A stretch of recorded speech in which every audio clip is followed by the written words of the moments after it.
Have you ever noticed that the people who talk the most accomplish the least? There's a reason why the smartest people in the room are often the quietest. They know something that most people learn too late. This is the story of Marcus, a man who lost everything by saying too much and gained everything by learning when to stay silent. And by the end of this story, you'll understand why silence isn't weakness. It's the ultimate form of power. Marcus was a talker. He had big dreams, brilliant ideas, and he wanted everyone to know about them. At work, he'd share his strategies with colleagues, convinced that communication was key to success. With friends, he'd outline his business plans in detail, seeking validation and support. With family, he'd announce every goal, every timeline, every step of his journey. He believed that declaring his intentions would make him accountable, would make them real. But 6 months passed, then a year, and Marcus noticed something disturbing. While he was busy talking about his dreams, others were quietly building theirs. Then came the betrayal. A colleague he'd trusted, someone he'd shared his innovative idea with over coffee, had taken that idea, refined it, and launched it as his own. Marcus watched in horror as his concept received funding, media attention, and success. And he realized something painful. He had handed his enemy the weapon that destroyed him: his own mouth.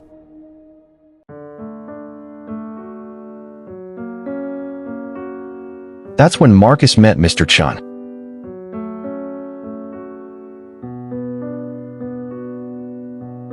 An elderly man in a bookstore who seemed to see right through him. "You talk too much," Mr. Chun said simply, sitting down without invitation. Marcus started to defend himself, but Mr. Chun raised a hand. "The fish that keeps its mouth closed never gets caught." Marcus sat back, stunned. "You're not the first young man I've seen destroy his own future with words," Mr. Chun continued. "Let me teach you the 3 rules of strategic silence. Rule number 1. Your dreams are sacred. Protect them. When you share an unformed dream, you invite opinion, doubt, and theft. Dreams are fragile in their early stages. They need silence to grow strong. Rule number 2. Plans succeed in darkness. A seed doesn't announce it's going to become a tree. It quietly pushes through soil, roots itself, and then emerges strong. Your plans need the same protection. Every time you explain what you're building, you release the energy needed to build it.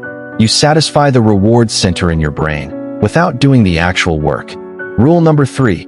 Silence is strategic advantage. When you're quiet, people underestimate you. They reveal their intentions. They show their cards. Meanwhile, you're observing, learning, positioning yourself. The loud person thinks they're leading. The silent person actually is. Mr. Chin's eyes grew distant. "I learned this 40 years ago, after I lost my first company the same way you lost your idea. By giving it away, one conversation at a time." Marcus made a decision that day. He would become a student of silence.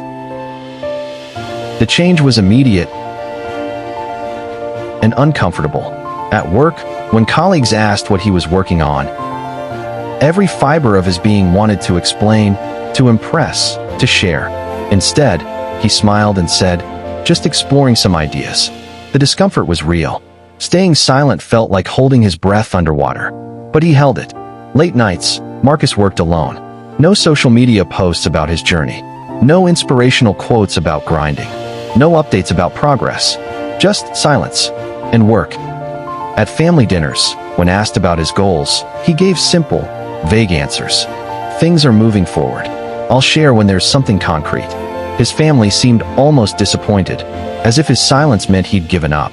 He hadn't. He'd just learned that real power doesn't announce itself. Months passed.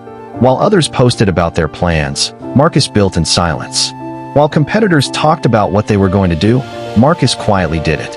And something remarkable happened. Without the drain of constant explanation, without the energy leak of seeking validation, Marcus's actual work accelerated. His prototype was finished in 6 months. Something that should have taken 2 years, completed in half the time. Why? Because he wasn't spending energy talking about the work. He was spending it doing the work. People started noticing the change in Marcus. Not because of what he said, but because of what he didn't say.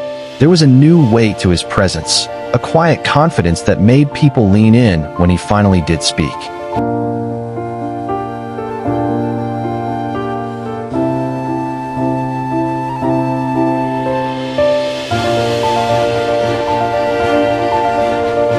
Then came the ultimate test, a major investor meeting. Everyone in Marcus's industry was pitching for the same contract. His old colleague, the one who'd stolen his previous idea, was there, talking confidently, loudly, filling the room with promises. When Marcus's turn came, the room expected a pitch. Instead, he simply said, "I'd rather show you than tell you." He pulled up his laptop and demonstrated a fully functioning product. Not a concept, not a promise, not a dream, a reality. The room fell silent. While everyone else had been talking about what they were going to build, Marcus had already built it.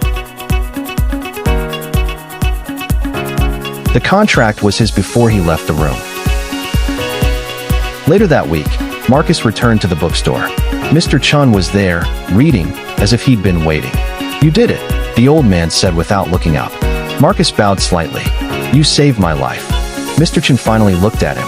"No, I just taught you to stop destroying it. Now pass it on." Marcus understood.